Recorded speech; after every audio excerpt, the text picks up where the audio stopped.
Why did the photographer sitting in county jail hate his mugshot? Because he was framed.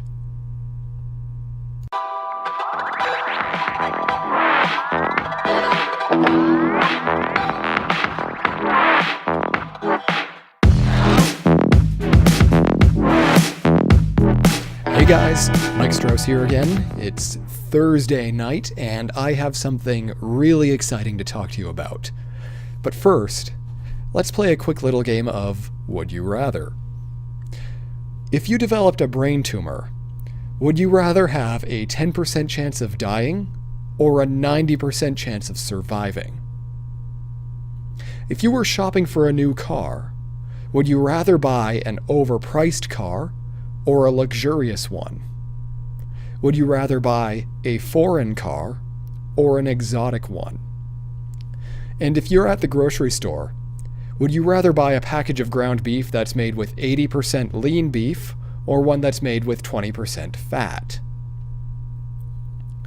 Now, notice in each case, you were given a choice between two identical options. The options were exactly the same, okay?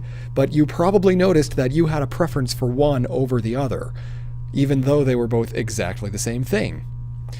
This is called the framing effect, and it is one of the most important things that you need to learn if you want to be effective at marketing. So essentially the framing effect is this. When we're given different options to choose from, the words we use to frame those options will influence the choices people make. The framing effect was first written about by two psychologists named Daniel Kahneman and Amos Tversky, and it is a very specific kind of cognitive bias that influences the way we make decisions. Now, we all have lots of different cognitive biases, and for very good reason. They serve as decision-making shortcuts that help us navigate the world. Because if you had to rely on the full logical process that your brain goes through to make decisions every single minute of every single day, you would go insane. Okay? So your brain is using these shortcuts as a sanity preservation measure.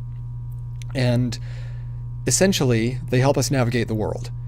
And while they generally help us do that most of the time, they don't always help us make the smartest decisions. The framing effect is one of the phenomena at play in the Monty Hall problem. Essentially, the Monty Hall problem works like this. So, there are 3 doors in front of you. Behind one of those doors is a brand new sports car. Behind the other 2 are goats. Now, you're told to pick a door. Door 1, door 2, or door 3. So you pick a door, and then the host, Monty Hall, opens one of those 3 doors. Well, one of the doors you didn't pick, I should say. And suddenly there's a goat behind it.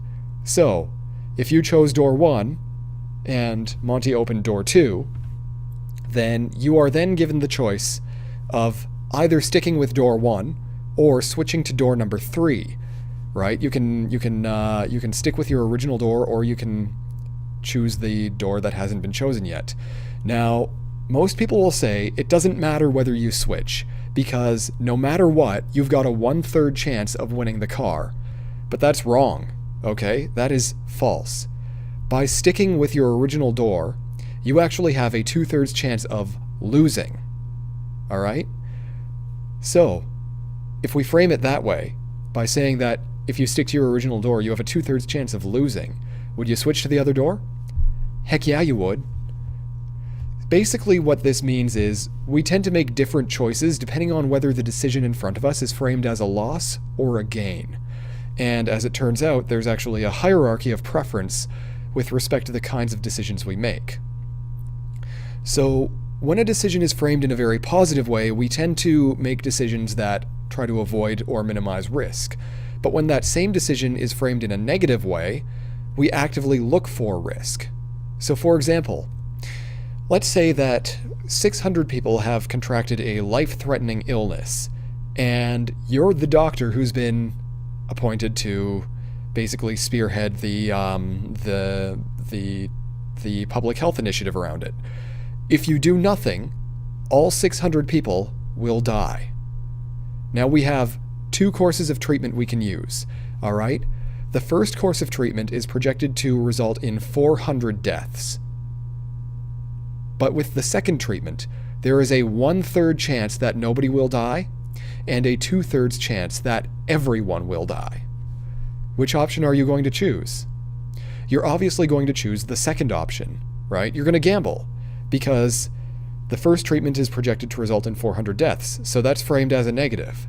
And believe it or not, in one study, 78% of participants picked the second option, even though the two options are essentially identical.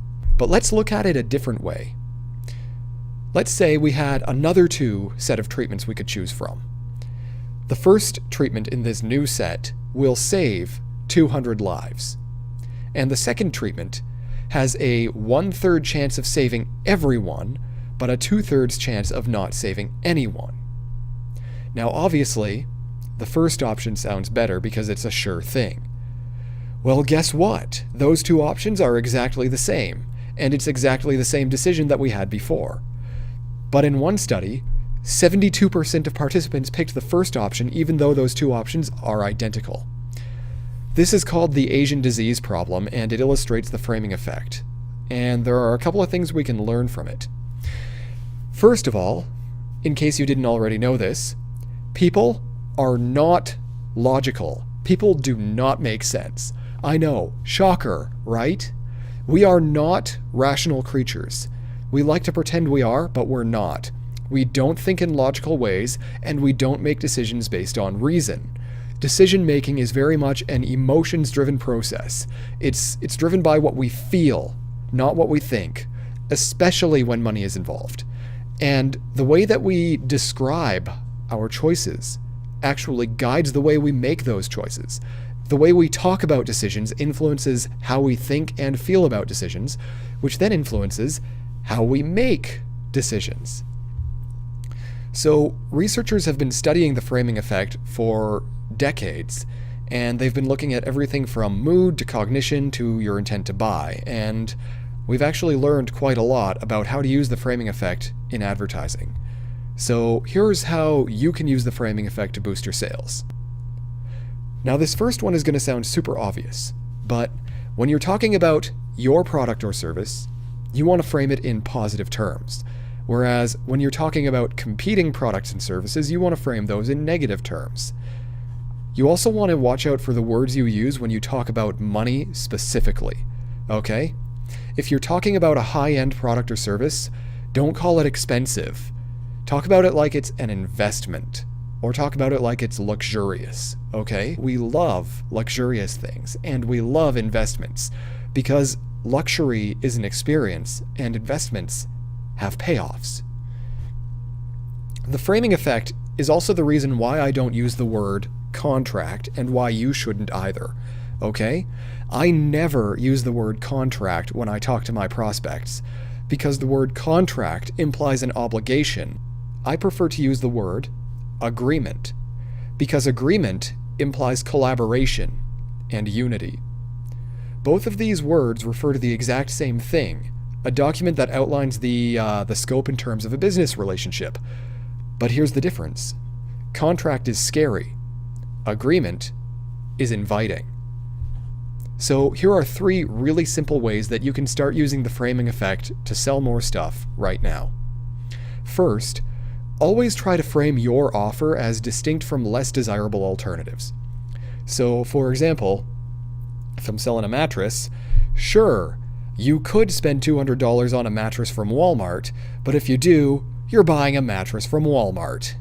Wouldn't you rather have a high-density memory foam mattress designed just for you, using the best manufacturing practices available and based on proven sleep science? I mean, sure, you'll end up paying closer to $2,000, but keep in mind you'll be sleeping on it for 6 to 8 hours a night every night for years. When is the last time anything from Walmart lasted more than a year? Second, use the framing effect as a way to build the right expectations around your brand. Research has repeatedly proven that customer satisfaction is highest when customer expectations match the outcome that the customer experiences. So, when you're framing your product or service, you want to make sure you do it in a way that is consistent with the expectations that you want to build around your brand. So for instance, if you want to give people the expectation that working with you is easy, then you'll want to frame yourself in a way that compares you with other easy solutions and contrasts you against difficult to use solutions or difficult to deal with people. In other words, you want to use the framing effect as an opportunity to push your unique selling proposition.